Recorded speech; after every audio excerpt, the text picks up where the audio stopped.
నమస్తే శ్రీమాత్రే నమః శ్రీ గురుభ్యో నమః. ఖగోళ శాస్త్రంలో ఈ గ్రహాలు ఒక్కొక్క చోట సక్రమంగా సంచారం చేస్తుంటాయి. కొన్నిసార్లు కొన్ని గ్రహాలు తిరోగమ దిశలో అంటే వెనక్కి వెళ్ళడము, మళ్ళా ముందుకు రావడము, ఇలాంటివన్నీ కామన్గా మనకి ప్రతిసారి జరుగుతూ ఉండే ప్రక్రియలే. అయితే వీటి యొక్క ఫలితాలు ఒక్కొక్కసారి మనకి రాజయోగాల్ని కూడా కలగజేస్తుంటాయి. ఉదాహరణకు సూర్యుడు బుధుడు సంయోగం చెందడం వల్ల ఒక్కొక్క రాశిలో సంచారం చేయడం వల్ల భాస్కర రాజయోగం అని, అమలక రాజయోగం అని, షడష్టక రాజయోగాలని, ఇలాంటి రాజయోగాలు కొన్నిసార్లు మాత్రమే మనకి అద్భుతమైన అవకాశాలు ఇస్తాయి. కొన్నిసార్లు సంచారమే జరుగుతుంది కానీ విశేషమైన ఫలితాలైతే మాత్రము, యోగాలైతే మాత్రము మనకి కలగవు. అలాంటిదే ఇప్పుడు ఇక్కడ మనకి శని బుధులు తిరోగమనంలో అంటే వెనక్కి వెళ్ళే సంచారం చేస్తున్నారు.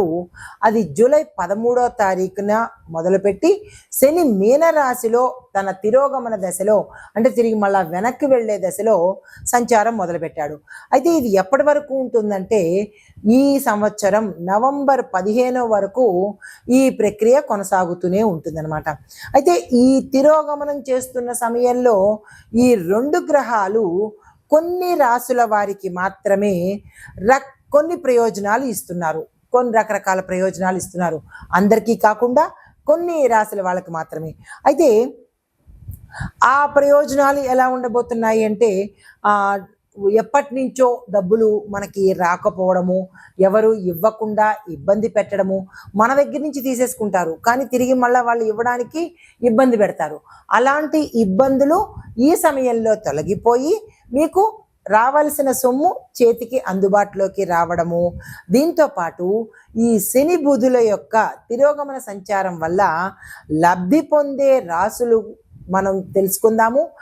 అసలు ఈ శని తిరోగమనంలో ఏమిటి ఫలితాలు ఉండబోతున్నాయి, ఏ రాసుల వాళ్ళకి ఎలాంటి ఫలితాలు ఇస్తారు అనే అంశాన్ని మనం ఇప్పుడు సవివరంగా తెలుసుకుందాము.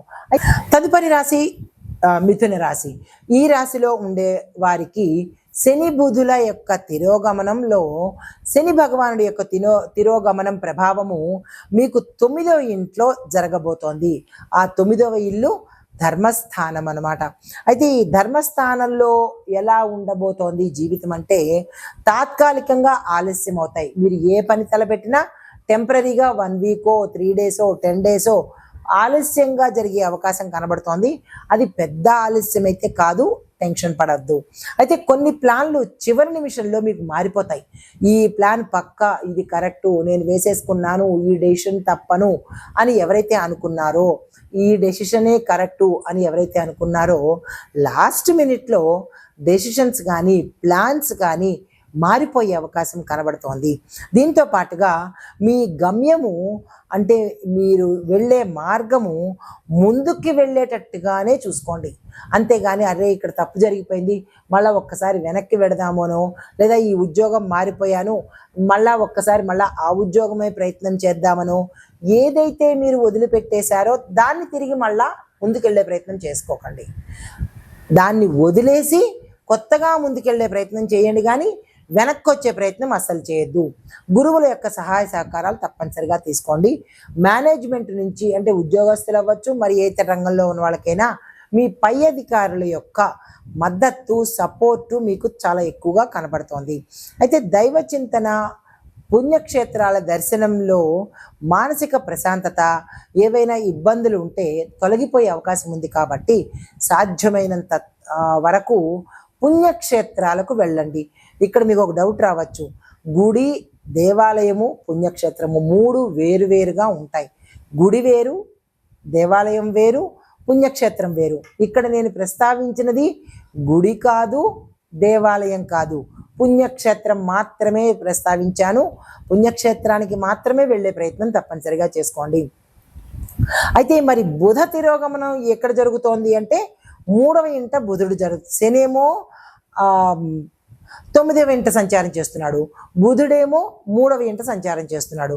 ఈ 3వ ఇంట సంచారం చేయడం వల్ల ఈ 3వ ఇల్లు ఏంటంటే శౌర్యము అంటే ధైర్యము, అన్నదమ్ములు, దీంతో పాటు ఏవైనా కమిట్మెంట్స్ మీరు ఇచ్చి ఉంటే, కమిట్మెంట్ రిలేటెడ్, అది ఏ రంగం వాళ్ళకైనా సరే, మాట, ప్రామిసు ఇలాంటివి అంటారు కదా, అవే అన్నమాట.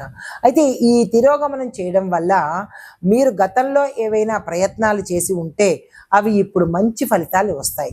గతంలో చేసి వదిలేసిన ఏ మంచి పనైనా సరే దాని యొక్క రిజల్ట్ ఈ సమయంలో మీకు కనబడబోతోంది. సాహసపూరితంగా మీరు ముందుకు వెళ్ళే ప్రయత్నం చేయడము మీ లక్ష్యము. అంటే మీరు వెనక్కి వెళ్ళే ప్రయత్నం చేయకండి, ముందుకు సాగిపోయే ప్రయత్నం చేయండి. అవకాశాలు చాలా ఎక్కువగా వస్తాయి. ఏ రంగంలో ఉన్న వాళ్ళకి ఆ రంగంలో అవకాశాలు వస్తాయి, అందుకునే ప్రయత్నం చేసుకోండి. సోదరుల మధ్య, అంటే అన్నదమ్ముల మధ్య కావచ్చు, అక్కచెల్లెల మధ్య కావచ్చు, లేదా స్నేహితుల మధ్య కావచ్చు, గతంలో ఏవైనా మనస్పర్ధలు కానీ, లేదా విడిపోవడాలు కానీ, కొట్టుకోవడాలు కానీ, మాట అనుకోవడాలు కానీ, ఇలాంటివి ఏవైనా జరిగి ఉంటే కనుక అవి పరిష్కారం అయిపోయి ఒకళ్ళనొకళ్ళు అర్థం చేసుకుని తిరిగి మళ్ళా బలపడే అవకాశం ఎక్కువగా కనబడుతోంది. క్రియేటివ్ రంగంలో ఉన్న వారికి ఇది మంచి సమయము, అస్సలు వృధా చేసుకోకండి.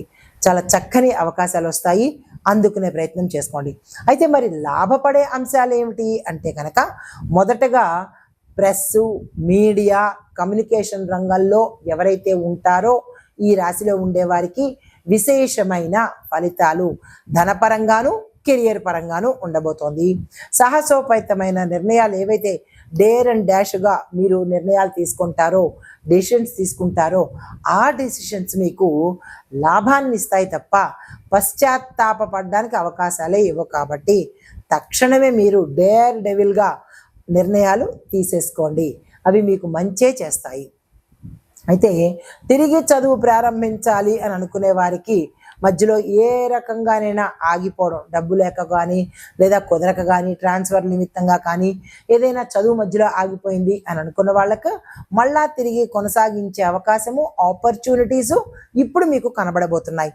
స్నేహితుల మధ్య ఆత్మవిశ్వాసము, మంచి అన్యోన్య ధోరణి పెరగడము, వాళ్ళు మిమ్మల్ని నమ్మడము, వాళ్ళ యొక్క మద్దతు మీకు సమయానికి అందుబాటులోకి రావడము, ఇవి లాభపడే అంశాలు. అయితే మరి జాగ్రత్తలు ఎక్కడ తీసుకోవాలి అంటే కనుక, ప్రయాణాలు జాగ్రత్తలు తీసుకోండి. ఏదైనా ఒక ప్లానింగ్ చేసేటప్పుడు ముందుగానే జాగ్రత్తలు తీసుకోండి. ఆ ప్లానింగ్ని ఎగ్జిక్యూట్ చేసేటప్పుడు జాగ్రత్తలు తీసుకుంటే ఉపయోగం లేదు. తరువాత ధర్మస్థానము శనిగ్రహ ప్రభావం ఎక్కువగా కనబడుతోంది కాబట్టి పెద్దల మాట వినకపోతే మీరు ఆటంకాలు, అవస్థలు పాలయ్యే అవకాశం కనబడుతోంది, జాగ్రత్తలు తీసుకోండి. అయితే బుద్ధితో వ్యవహరించండి. మీకున్న తెలివితేటలతో ఏ పనినైనా సాధించుకునే ప్రయత్నం చేసుకోండి. దీంతో పాటు భావోద్వేగాలు, అంటే అగ్రెసివ్ నేచరు, యాటిట్యూడు, ఈగోలు ఇలాంటివి అస్సలు ప్రదర్శించకండి. మీరు బయట కానీ, లేదా మీరు పనిచేస్తున్న రంగంలో కానీ ఎక్కడ మీకు భావోద్వేగాలకి, కోపము, కసి, పగ, మాటలు ఇష్టానుసారంగా మాట్లాడేయడము, ఇలాంటి వాటికి దూరంగా ఉండే ప్రయత్నం చేసుకోండి. అయితే మీకు చెప్పదగిన పరిహారము, గురువారం రోజు గోపూజ తప్పనిసరిగా చేసుకోండి. దీంతో పాటు శనివారం రోజు శని భగవానుడి ఆలయ దర్శనం చేసుకోండి. దర్శనం చేసుకుని కాళ్ళు మాత్రమే చూసి, మీరు శక్తి ఉంటే మీ స్తోత్రపారాయణ చేసుకోండి, లేదా శక్తి ఉన్నవాళ్ళు పూజ చేసుకోండి. మాకు అవేవీ శక్తి లేదు అని అనుకున్న వాళ్ళు ఆ స్వామివారిని నవగ్రహాలయంలో ప్రత్యేకంగా ఆ స్వామివారినే దర్శించుకుని మీ యొక్క కష్టాన్ని చెప్పుకుని తిరిగి వచ్చేసే ప్రయత్నం తప్పనిసరిగా చేసుకోండి. అయితే బుధవారం రోజు ప్రతి బుధవారము, ఎన్ని బుధవారాలు వస్తే అన్ని బుధవారాలు మీరు పుస్తకాలు పంచే ప్రయత్నం తప్పనిసరిగా చేసుకోండి. ఒక పుస్తకం కావచ్చు, మీ శక్తి కొద్దీ 10 పుస్తకాలు కావచ్చు. స్టూడెంట్స్కి, చదువుకునే వారికి పుస్తకాలు పంచే ప్రయత్నం తప్పనిసరిగా చేసుకోండి. ఇది ఈ రాశిలో ఉండే వారికి చెప్పదగిన గోచారరీత్యా ఫలితాలు, పరిహారాలు, సూచనలు. నమస్తే.